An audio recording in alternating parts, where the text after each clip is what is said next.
Jai Hind everybody, welcome to biology class. So students, in this lecture we will discuss about the pleiotropy or you can say pleiotropic genes के बारे में.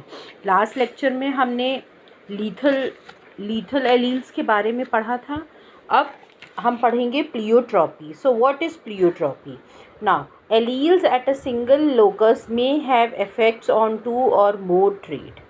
When a single gene affects the expression of more than one phenotypic character, the phenomena is known as pleiotropy.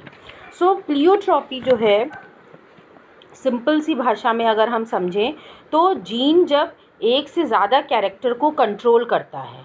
ठीक है, हमने इससे पहले पढ़ा था पॉलीजेनिक इनहेरिटेंस के भी बारे में पढ़ा था, जिसमें बहुत सारे जीन्स जो थे जिसमें बहुत सारे जीन्स थे वो एक कैरेक्टर को कंट्रोल कर रहे थे. बट हेयर क्या है, एक सिंगल जीन है जो कि अफेक्ट कर रहा है expression of more than one phenotypic character, या एक से ज़्यादा कैरेक्टर के एक्सप्रेशन को अफेक्ट करता है. ठीक है, ऐसे जीन्स को हम बोलते हैं प्लियोट्रॉपिक जीन्स, और फिनोमेना जो होता है that is known as pleiotropy. Okay, so as you can see एक जीन जो है 1 2 3 ट्रेड्स को कंट्रोल कर रहा है. In Greek pleio means more and troph means change, means जो एक से ज़्यादा चेंजेस को शो करे. Okay, now this you can see with the help of diagram. Here a single gene is located on the chromosomes. आप देख रहे हैं क्रोमोसोम पे एक सिंगल जीन प्रेजेंट है और वो प्लियोट्रॉपी कॉज कर रहा है, मतलब बहुत एक से ज़्यादा ट्रेट्स को वो कंट्रोल कर रहा है. ओके, नाउ इसका अगर हम एग्जाम्पल देखें तो sickle cell anaemia is the best example. Human beings की बात करें तो सिकल सेल एनीमिया है, फिनाइल क्यूटिनिरिया. ये दो एग्जाम्पल्स हैं, और भी एग्जाम्पल्स हैं, बट ये हैं जो कि प्लियोट्रॉपी कॉज करते हैं. इसमें आपको एग्जाम्पल्स याद करना है और डेफिनेशन क्या है ये आपको मेमोराइज रखनी है. ओके, सो हेयर जो सिकल सेल एनीमिया होता है ये जो है मल्टीपल सिम्टम्स कॉज करता है. इसको क्यों प्लियोट्रॉपी में रखा गया है?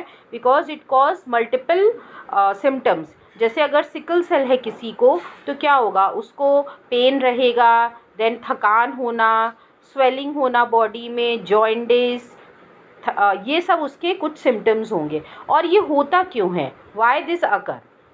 ओके, अगर हम देखें क्या होता है डीएनए में, डीएनए जो होता है chromosomes are made up of DNA only, और यही जो डीएनए के पर्टिकुलर सेगमेंट जो है उसको हम एक जीन बोलते हैं जो कि किसी पर्टिकुलर प्रोटीन के लिए कोड करता है. अब अगर डीएनए सेगमेंट्स में क्या होता है, कुछ सीक्वेंस होते हैं एक प्रॉपर ऑर्डर में. ठीक है, अगर ये सीक्वेंस डिस्टर्ब हो जाए, दैट यू कैन सी, आप फिगर में देख सकते हो, मैं इसको जूम कर रही हूँ. इसमें क्या हो रहा है, ये एक नॉर्मल सीक्वेंस है, यू कैन सी ग्वानीन, एडेनिन, ग्वानीन, फिर है साइटोसिन, थायमीन, साइटोसिन. और अगर इसमें म्यूटेशन हो गया, मीन्स डीएनए सीक्वेंस अगर चेंज हो गया है, तो फिर क्या होगा, वो फिर नॉर्मल प्रोटीन नहीं बनाएगा. ठीक है, वो नॉर्मल प्रोटीन नहीं बनाएगा, वो कैसा, या हम कह सकते नॉर्मल जीन नहीं बनाएगा, वो कैसा बनाएगा, म्यूटेंट. ठीक है, म्यूटेंट प्रोटीन बनाएगा जो कि ये डिजीज़ कॉज करेगा, that is sickle cell anaemia या कोई और भी डिजीज़ हो.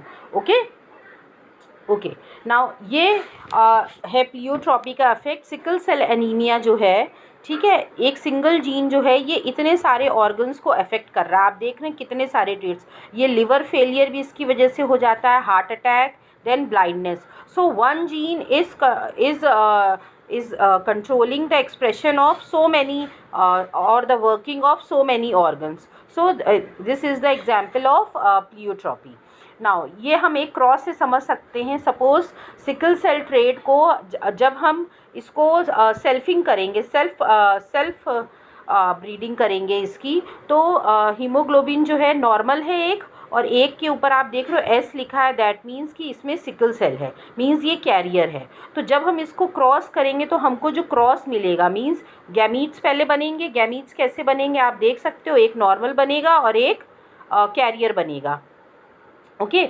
अब ये गैमीट्स जो हैं जब ये क्रॉस करेंगे आपस में तो जो ऑफस्प्रिंग बनेंगे, दैट यू कैन सी, जो ऑफस्प्रिंग बनेंगे उसमें से नॉर्मल जो है एक होगा, एक के ऊपर NN लिखा है, और दो जो होंगे वो सिकल सेल ट्रेट कॉज करेंगे, मींस वो कैरियर होंगे। और जो रेसेसिव होगा, ठीक है, जब जो होमोजाइगस कंडीशन होगी, SS आप देख रहे हो, दैट मीन्स वो एक होगा और वो क्या होगा, वो डिजीज होगा, मींस वो जो ऑफस्प्रिंग होगा उसमें सिकल सेल डिजीज होगी, दो कैरियर्स होंगे और एक नॉर्मल होगा।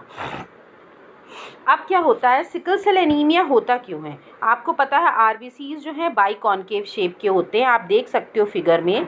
ओके, ये जो आपको बीच में दिख रहे हैं biconcave oval shape structure, that are nothing, that is RBCs। अब क्या होता है, जब किसी का जो हीमोग्लोबिन जो है वो डिफेक्टिव हो जाता है, मींस एब नॉर्मल केस की बात कर सकते हैं, मतलब जब सिकल सेल है तो उस केस में क्या होगा, ये जो हीमोग्लोबिन का शेप है ये बाइकॉन्केव होता है, तो ये बाइकॉन्केव ना होके आप देख रहे हो सिकल शेप हो जाता है। और ये सिकल शेप जो है, ये जो आप देख रहे हो पतली, ये क्या है, ये वेसल्स हैं जिनके अंदर ब्लड प्रेजेंट है और हीमोग्लोबिन है ब्लड के अंदर। तो क्या होता है, जब ये शेप चेंज हो जाती है तो ब्लड का फ्लो रिस्ट्रिक्ट हो जाता है, ट्यूब को वो ब्लॉक कर देते हैं और ब्लड जो है जिस तरह फ्लो होना चाहिए नहीं हो पाता है, तो जिसकी वजह से ब्लड सब ऑर्गन्स में नहीं पहुंचता है, जैसा कि आपने इससे पहले वाले फिगर में देखा था। तो liver failure, heart attack, blindness, ये सारी प्रॉब्लम्स हो जाती हैं। इसका एक और एग्जाम्पल मैंने बताया था, दैट इज़ फिनाइल क्यूटोनेरिया। ओके, ये भी डिजीज़ है, ह्यूमन बींग्स में होती है, जिसकी वजह से mental retardation, reduced hair and skin pigmentation, ये इतने सारे कैरेक्टर्स को कंट्रोल करती है ये phenylketonuria disease. So this is also a example of your pleiotropic genes. Phenylketonuria is due to the mutation of single gene that codes for the enzyme phenylalanine hydrolase. Phenylalanine hydrolase convert the amino acid phenylalanine to tyrosine.